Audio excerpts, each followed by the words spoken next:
দোয়া কুনুত পারেন না বলে যারা ভয়েতে বেতের নামাজই পড়েন না, তারা শুনেন তিনটা কাজ আপনার জন্য রয়েছে।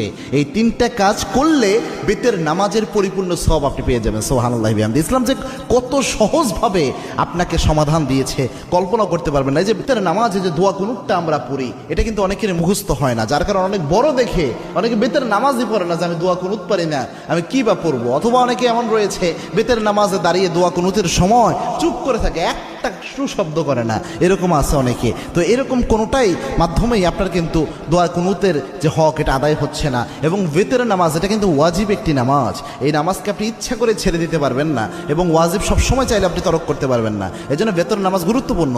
এবং কি আল্লাহর হাবিব সাল্লাল্লাহু আলাইহি ওয়াসাল্লাম বলতেন, ইন্নাল্লাহা বিতরুন ইউহিব্বুল বিতরা, আল্লাহ রাব্বুল আলামিন নিজে বেজরকে আল্লাহ রাব্বুল আলামিন নিজে ভালোবাসেন। সুবহানাল্লাহ। এবং আল্লাহর হাবিব সাল্লাল্লাহু আলাইহি ওয়াসাল্লাম সফর অবস্থায়ও প্রায় সময় চেষ্টা করতেন বেতের